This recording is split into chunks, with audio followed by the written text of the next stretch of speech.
Bismillah, alhamdulillah, wassalatu wassalamu ala rasulillah wa ala alihi wa sahbihi wa mawalah.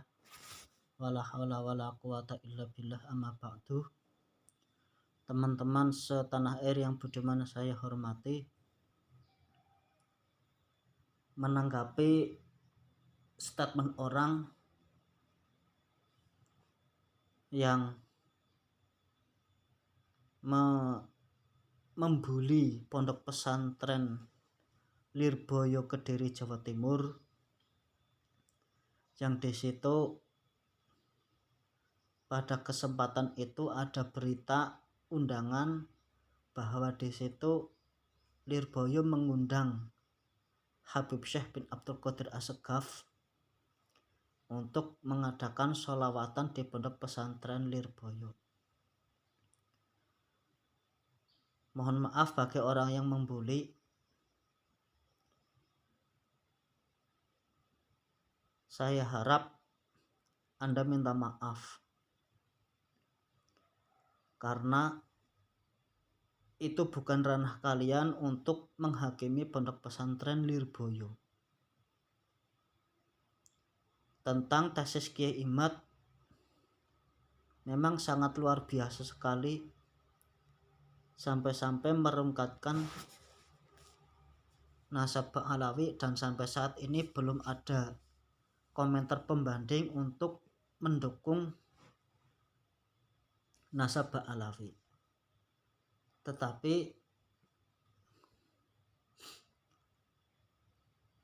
jangan dianggap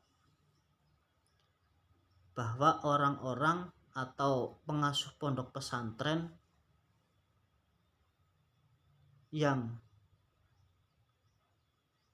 masih mengundang para habaib dari Ba'alawi untuk datang ke pesantrennya itu dianggap budak Ba'alawi.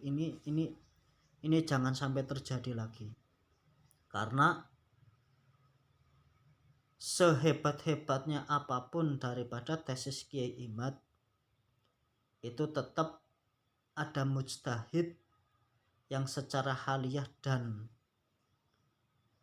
akwaliyah itu yang lebih kepada ijtihadnya sendiri. Jadi seorang ulama dengan ulama yang lain dalam berijtihad itu dalam berbeda pandangan, itu sudah hal yang wajar. Ya, tidak baguslah masa hanya karena tidak mendukung tesis Kiai Imad dianggap bahwa orang tersebut itu dianggap budaknya Ba'alawi. Ini suatu ungkapan yang tidak terpuji, dan berarti orang yang mengatakan seperti itu sebenarnya tidak paham tentang sebenarnya apa yang diinginkan daripada tesis Kiai Imad. Sebenarnya tesis Kiai Imad itu membuka cakrawala ilmu keilmuan yang berbasis kepada sejarah, turunnya berbasis kepada hal pernasaban. Dan dari dulu itu sudah sering dibahas tentang nasab seperti itu. Jadi tidak perlu berlebihan dalam menanggapi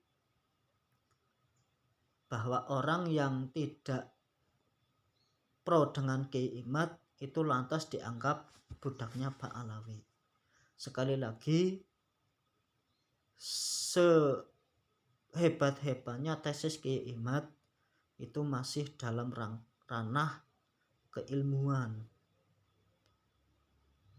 untuk pengajaran kepada orang-orang yang belum tahu tentang keilmuan yang berhubungan dengan nasab. Tetapi bagi Anda yang pro dengan Kiai Imad, itu jangan lantas bahwa orang yang tidak mendukung dengan tesis Kiai Imad dianggap budak Ba'alawi. Itu tidak boleh. Ini tidak boleh. Anda juga tidak tahu bahwa Ba'alawi itu seperti apa. tahu-taunya berawal dari tesisnya Kiai Imad. Nah, saya termasuk orang yang tidak setuju, tidak terima kalau memang sampai-sampai membawa Pondok Pesantren Lirboyo untuk ikut ranah apa yang ditesiskan oleh Kiai Imad. Karena bagaimanapun Pondok Pesantren Lirboyo itu punya ijtihad sendiri bagaimana cara mensikapi kedua belah pihak itu. Yang satu pihak dari Kiai Imad, ya, tesis-tesis yang dibawakan oleh Kiai Imad dan para pengikutnya dan orang-orang yang masih dalam ranah nasab Ba'alawi.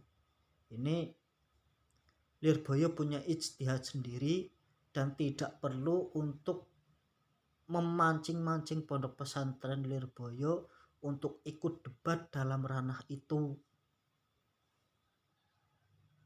Seperti itu. Untuk ikut debat dalam ranah itu jangan dipancing-pancing,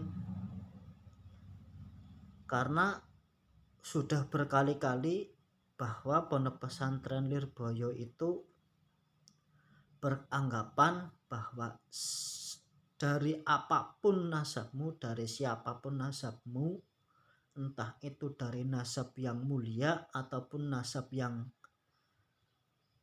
tidak mulia, manakala dalam kehidupannya itu dihiasi dengan keilmuan dan akhlakul karimah yang baik, maka orang tersebut tetap dianggap mulia. Dalam sebagian contoh yang dicontohkan oleh Pondok Pesantren Lirboyo itu tentang Ma'ruf Al-Karhi, yang mana malah berasal dari kaum bukan non-Islam. Setelah dia masuk Islam, setelah Islam, dia Ma'ruf Al-Karhi itu termasuk dari golongan orang yang ahli sufi. Terus ada lagi Abdullah Ibnul Mubarak, yang di situ orang tuanya adalah seorang budak hamba sahaya. Dia menjadi orang yang alim, orang yang faqih, orang yang zuhud, dan malah justru menjadi penasehat negara pada zaman waktu itu. Kemuliaannya itu melebihi daripada kemuliaan sultan pada waktu itu, sehingga raja itu mengakui bahwa Abdullah Ibnu Mubarak itu memiliki keistimewaan karena kezuhudannya, karena keilmuannya, karena mampu untuk melindungi rakyat-rakyat lemah untuk bisa memahami tentang agama. Ini jadi Lirboyo itu tidak terlalu terpancing untuk ikut debat itu karena sudah punya ijtihad sendiri. Seperti itu. Nah, tentang tesis yang dibawakan oleh Kiai Imad, karena ini masih dalam ranah keilmuan, bahwa perlu Anda ketahui bahwa yang namanya keilmuan itu ada yang qat'i, ada yang dzonni. Kalau yang qat'i adalah sesuatu yang tidak bisa dirubah dengan cara apapun, itu tidak bisa dirubah. Nah, contoh tentang ilmu sholat 5 waktu, puasa bulan Ramadan, haji dan sebagainya itu tidak bisa dirubah. Tapi dalam sholat itu ada yang bisa dirubah, yaitu niat dan seterusnya. Terus ada keilmuan yang berbangsa dzonni. Kalau ilmu yang berbangsa qat'i itu ilmu yang pasti, yang sudah menjadi tolak ukur dan tidak bisa diperdebatkan dan tidak boleh diperdebatkan. Kalau yang kedua, ilmu yang berbangsa dzonni, prasangka seseorang.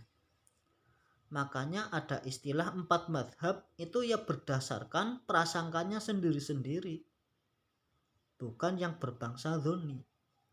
Contoh kalau yang berbangsa qat'i adalah dari 4 madhab yang kita ketahui bahwa tidak ada satupun yang mengatakan bahwa sholat 1 hari 1 malam itu 6 kali, tidak ada.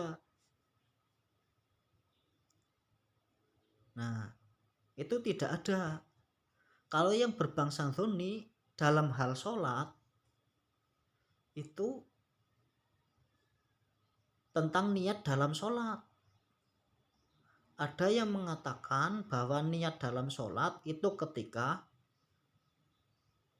bersamaan dengan membaca takbiratul ihram. Ada yang tidak berpendapat bahwa tidak perlu niat. Karena apa? Sudah pasti yang namanya ketika gerakan seperti itu dinamakan sholat asal pada waktunya. Itu dzonni. Nah, termasuk bagian daripada ilmu yang bersifatnya dzonni masih dalam prasangka itu tentang ilmu sejarah. Tentang ilmu sejarah. Termasuk di bawahnya adalah ilmu nasab. Itu masih dalam prasangka. Sekarang kalau kita mau menggali lebih dalam tentang ilmu prasangka, tentang pernasaban, sekarang Nabi Ibrahim alaihi salam itu bapaknya adalah Azar. Dari seluruh ulama itu ada yang berbeda. Ada Azar, ada Taroh. Ada yang berpendapat bahwa Taroh itu pamannya, itu bapaknya, sedangkan Azar itu pamannya. Tapi ada pendapat lain yang mengatakan bahwa Taroh itu ya Azar, dan di situ tidak ada sama sekali tentang pengisbatan bahwa Taroh itu ya Azar, Azar itu ya Taroh, itu tidak ada. Itu masih dalam ranah prasangka. Nah, kalau mengenai tesis Kiai Imad ini menurut saya itu masih dalam ilmu berbangsa dzonni atau prasangka. Prasangka Kiai Imad ini adalah sesuatu yang batil. Kalau ada prasangka yang lain dari Ba'alawi itu ya soheh. Tapi kalau orang yang memberi jalan tengah untuk menjamakkan keduanya agar tidak terlalu sering kisruh tentang ini, karena ini masih dalam ranah keilmuan, ya jangan dianggap bahwa orang yang berdiri di tengah untuk menjamakkan kedua orang ini jangan lantas dianggap orang yang tidak seberangan dengan Kiai Imad. Itu tidak, ya memang seberangan, tapi tujuannya bukan untuk yang lain, hanya untuk menengahi. Seperti itu. Jadi jangan buta pengikut, jangan taklid fanatik, jangan taklid buta. Pemirsa yang budiman yang dirahmati oleh Allah, jadi berbijaksanalah dalam mengambil sikap, berbijaksanalah dalam membawa ijtihad yang kita yakini tentang kebenarannya. Tapi juga jangan terlalu menyalahkan orang yang seberangan. Seperti itu. Saya sendiri termasuk kagum dengan tesis Kiai Imad, tetapi kembalinya itu masih dalam ranah keilmuan. Seperti itu. Jadi jangan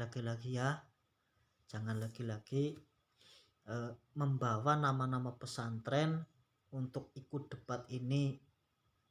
Kalau memang ada yang menginginkan, ya monggo, silahkan diladeni. Kalau Anda ingin bahwa di situ Pondok Pesantren Lirboyo kepengen ikut dengan apa yang menjadi ijtihad Kiai Imad kok suruh sowan ke sana, suruh sowan tabayun, bermusyawarah dengan pihak pesantren, agar apa? Agar ilmunya ini, ilmu tentang nasab ini bisa menjadi komoditas keilmuan yang di situ bisa untuk musyawarahkan secara umum, secara kepesantrenan. Kalau seperti ini saja, ya kembalinya tesis-tesis seperti itu nanti kalau orang yang tidak paham tentang sebenarnya apa yang di dalamnya, ya akan fanatik buta sehingga menyalahkan orang-orang yang tidak sepaham. Itu demikian apa yang saya sampaikan. Mohon maaf kepada para pengasuh Lirboyo, saya hanya memberi unek-unek tentang hal ini. Apabila ada kesalahan kurang sopan dalam mengungkapkan, ya mohon maaf yang sebesar-besarnya. Wallahul muwaffiq ila aqwamit thoriq. Wassalamualaikum warahmatullahi wabarakatuh.